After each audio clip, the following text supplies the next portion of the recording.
Okay, so now that we have these good, heartwarming stories, I definitely do Which are want to good hear. because I started out being really depressing. Like it's good to kind of have shifted a little bit there. Yeah, but I Okay, do want to so hear some yeah, of your stories. okay, so this is all before the way I'm going to frame these stories is if you're listening, I think that most of the people that are listening to this probably are awesome people anyways, and I'm talking not to you anyways because I know that you aren't these people in my examples of the grocery store I used to work in of terrible customers. Um, what I would say is a lot of times these retail employees are not at liberty to tell someone to fuck off. And at the end of the day, when you're a terrible, terrible person, you need to be told to fuck off. However, you as a bystander standing behind this person in line who listens to a 16-year-old high school girl getting verbally abused over a 20-cent coupon, you are at liberty to stand up to that customer. Start standing up because they will back down. And that's what I would tell anyone listening to this. So, on that note, Trev, here's some cool stories. By cool, I mean atrocious stories. Some of my worst ones I could think of when I was jotting down ideas for podcast, examples of terrible customers. Okay, so the first one I wrote down is one time I was at a meeting and I was out of the store. I was at a corporate meeting that was in Omaha. I got texted after it happened, but what basically happened was again it was an ad like Tuesday or something, or I'm sorry, an ad Wednesday. Ads switch over on Wednesdays, and well, when that happens, we have to change prices. There's a computer program that changes prices. Well, somewhere along the line, gallon milk was on sale. So you might have four different UPCs that are gallons. You might have skim, 1%, 2%, and D. So lo and behold, one of those UPCs did not get loaded into the program to change the price. So a customer goes up to buy their 2% milk, whatever. And it's Wednesday morning at like 9 a.m. So it's right after it happened, right after the price changes switched over because it's a weekly price change. And they're on ad. And the milk rings up incorrectly. Okay, it happens. Well, our policy was if it rings up incorrectly, you get for free. So doesn't even matter, whatever. Customer goes to customer service livid with the receipt, just yelling, screaming, saying that this milk rang up wrong. Customer takes the entire gallon of milk and throws it at the customer service manager's head. It explodes Oh my. everywhere on the back wall and storms out. This customer had like a 6 or 7. I watched on camera later. This customer had a 6 or 7 year old little girl with her. And then she drags the little girl out of the store. Unbelievable, man. That's I'm ridiculous. pausing I can. intentionally. I'm pausing intentionally for effect. Like, imagine doing that. Imagine doing that as a human by yourself. Imagine doing that when you are the role model for your 7-year-old girl. Okay. Yeah, We that's. don't need I to mean, talk about it. That's just one story. I have a 3-year-old. That's horrible, man. I can't. I cannot Yeah. imagine that. Yeah. I mean, this is kind of some of the stuff you see in retail if you work it long enough. So right when COVID started, and you guys will all remember, it was like an on-off switch. There was no COVID, and then it was like a week went by, and then it was the end of the world, and it was like just insane. So much uncertainty. Everyone's scared to death. And then there were the essential workers, and grocers were essential workers because we needed to supply groceries. Also, by the way, you may remember there never being toilet paper on the shelves ever. Oh yeah, Like yeah. that's because everyone was stockpiling stuff. I mean, we were getting slammed like nothing that had ever happened before this and probably will never happen again in my lifetime because of a fear that grocery stores would run out certain commodities. For some reason, the public chose toilet paper. and that was the one. Anyways, so at this still happened. There was a I was back before I was a store. Actually, it was right at the beginning of being a store manager. I was asked to go to completely reset a store in a small town in Nebraska. And this was kind of those of us who are quote unquote up and coming were asked to do this. And so we would do this from time to time. I did a lot of rural Iowa stores, whatever. So we're talking 1 to maybe 2 weeks into the onset, the very beginning of COVID, right? And we are being told by our company, you have to go reset this. So green beans and canned vegetables might be aisle 2. Well, it's going to aisle 4. And juice is normally aisle 6, but it's going to aisle 4, 3. And like, so we're resetting the entire store. Not fun, especially not fun when you're in the middle of COVID and the customer count is up. Well, this guy comes up to me specifically, gets in my face, says, I can't believe you guys are doing this right now. It's so stupid. Like, there's so much else going on. And you know what the funny thing is? This guy is right. Like, maybe we shouldn't have been doing it, but none of us there are doing it because we specifically chose to do it out of fun. I mean, we're told to do it. And the guy literally took like a shelf full of stuff, went like this with 2 hands and went like this. Literally shoved it all on the ground. Right in Yep, front of yep. you? I mean, yes, yes. Old dude, I like just a 70-year-old guy. And I was like, what's the point of this? Like, you're acting like a toddler. Like, what? did you say Okay, this to cool. You're him? mad. No, but I wish I had. Again, too bad we couldn't stand up. But again, what was my thing I said a second ago? If you see that as a bystander citizen, a fellow shopper, stand up to that asshole because odds are the employees can't. Anyways, nothing more needs to be said about that. It's fucking ridiculous. Okay.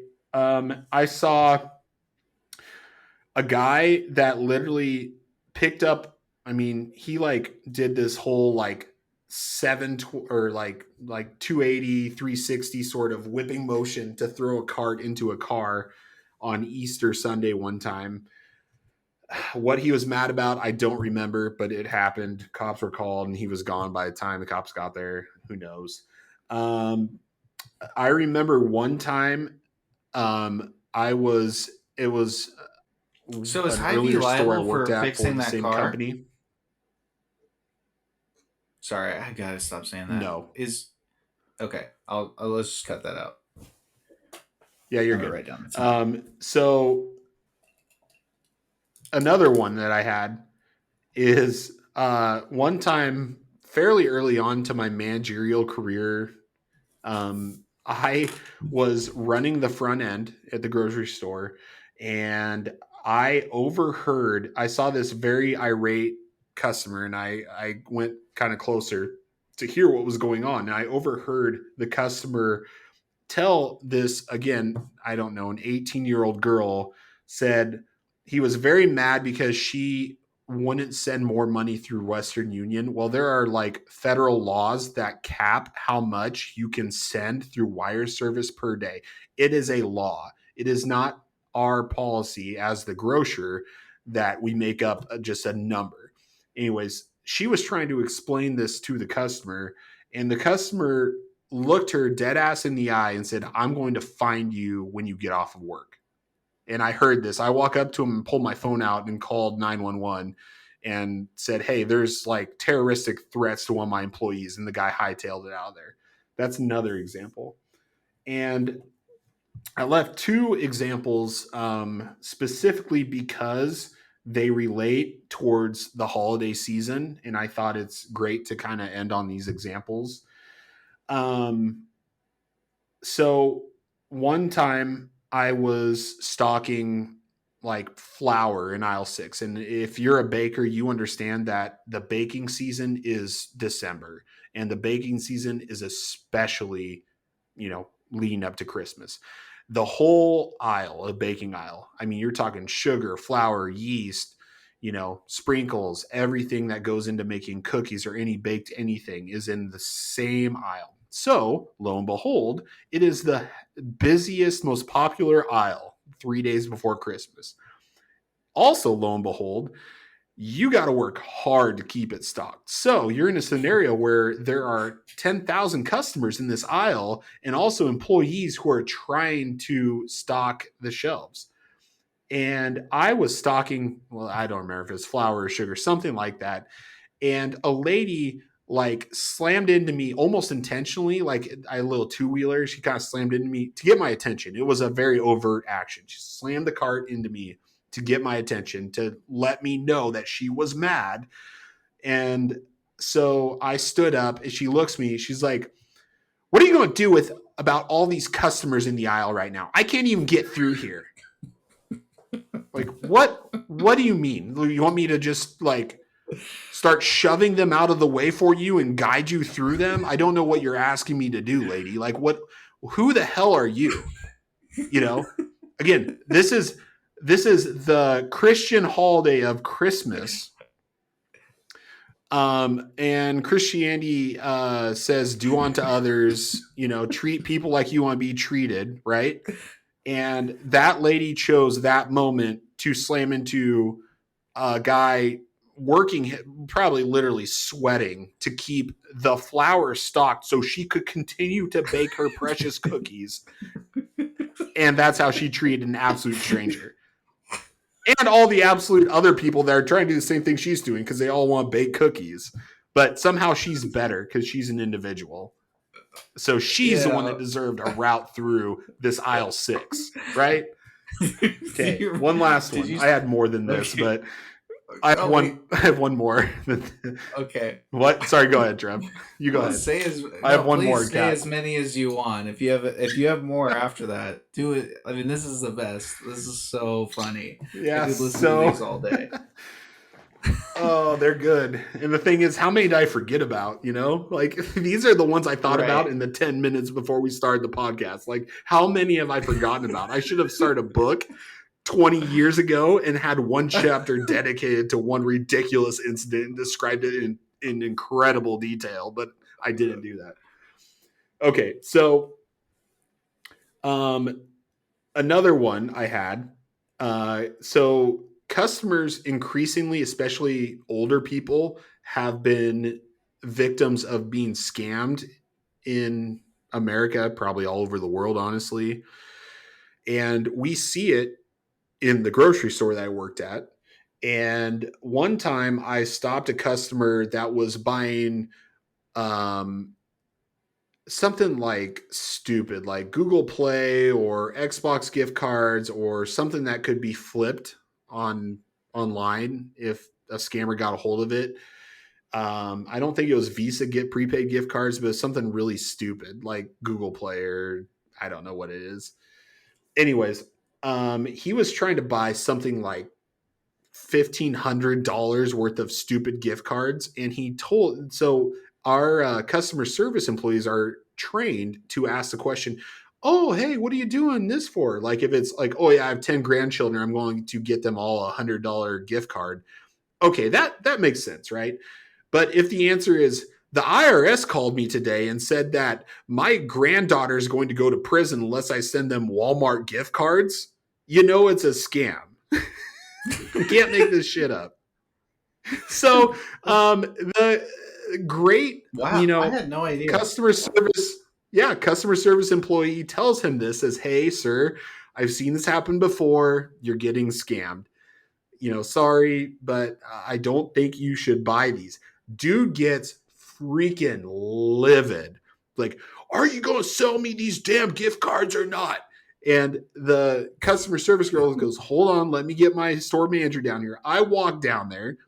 I listen to him rant. It's like, "I don't give a shit what you're trying to tell me. I just want to know, are you going to sell me these gift cards or not?" And I was like, "Sir, I'm telling you, you're getting scammed. Your daughter, a federal, like a police station is not going to call you, or the IRS is not going to call you for tax fraud to keep your granddaughter out of prison in a moment's notice because they want Walmart prepaid gift cards.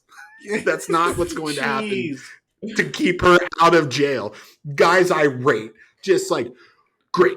I hope you know that I'm going to contact your boss. I'm going to contact your boss. And I stopped and I said, sir, you know what? I'm going to make an exception for you. Go ahead and buy the gift cards. Oh man. I hope to God he regretted that entire interaction. Oh, But that's so instead of being a mean. calm human, he decided to treat a lot of retail workers like shit that were literally there begging him while getting screamed at and treated like trash, begging him, pleading with him to be smarter than he is. And and he chose to just berate him. So he got what he wanted. He got his gift card. So I felt like I did. That was good customer service. I gave him what he wanted. Do you Okay, remember how so much one he was last in one. spent? It was Sorry, do you like remember I how think much $1,500 or something like that. 1,500, something like Dude, that. that's It was a common crazy. scam. Yeah, it happens. It's a common scam that happens. Okay. And they literally have, you can create. I don't know how it works, but they do something where on caller ID it literally comes up as IRS, and no matter how much you explain to this guy what was happening, he just didn't want to hear it. Like he was just mad at us because we were somehow screwing him over. But anyways, so the last story I'll tell for fun customer service or customer interactions, and this one is to do with Christmas, which is actually Christmas Eve, because every Christmas Eve my store closed at 6 p.m. We were closed Christmas Day, and it was the only day of the year that we were closed. And so Christmas Eve, we closed at 6 p.m. And the 26th of December, we opened at 6 a.m. So, in order to close at 6 p.m. from a store that was open 24 hours a day in those days, since then they went to closing overnights. But in those days, it never closed. Like you were, no matter what, you could go in there at 3, 4 in the morning and buy whatever you wanted. So that meant you had to both get, again, this is the day before Christmas, so it's hard to do. You had to get all the customers out of the store, check through the registers out the front doors, and also stop letting people in, or else there would be a steady stream of people in and out till 4 in the morning. It just would never end, right? Right. So you start doing these announcements. You're like, attention customers, you have another 20 minutes to shop, and then we're going to be closing the store so our families can go spend time with their loved ones and friends for Christmas, right? And you do these intercoms, like 30 minutes before, 15 minutes before, 10 minutes before, 5 minutes before, 2 minutes before, 1 minute before. And then you get to 6 o'clock. You're like, attention customers, we are closed. And then you literally start walking around telling people to leave. That's happening in the store. What's happening outside the store is you lock 3 exits or 2, if there are 4 ways in and out of the store. Um, and then you leave one open so that customers can get out, but no customers can come in. Lo and behold, every single year, you have people just so mad. I just want to get a gallon of milk. I just want to get, you can't let me go in there and get one loaf of bread. And you would hear this over and over, and it would be customers 30 seconds apart from each other. And it didn't take a rocket scientist to understand that one person 1 gallon of milk is another person 1 gallon of milk, and it would never end. But again, in America, we are so individual mindset. It's all me, me, me, not we, we, we. No one can ever see beyond themselves. And that's unfortunately where we live. But I would every single year, I almost towards the end, I did start videotaping. If I dove deep into my old cell phones, I could probably find videotape footage of it. We would get told fuck off, we would get flipped off, we would get screamed, we would get threatened. I mean, this is the day before Jesus's birth, and these are all so-called Christians, and they are saying, just being as nasty as you can imagine, because they could not think ahead enough to get that, and a lot of times it's something frivolous, like I need a thing of whipped cream, like I need some Cool Whip. And I mean, like, you're treating humans like garbage over something like Cool Whip. And I'm going to say it one more time.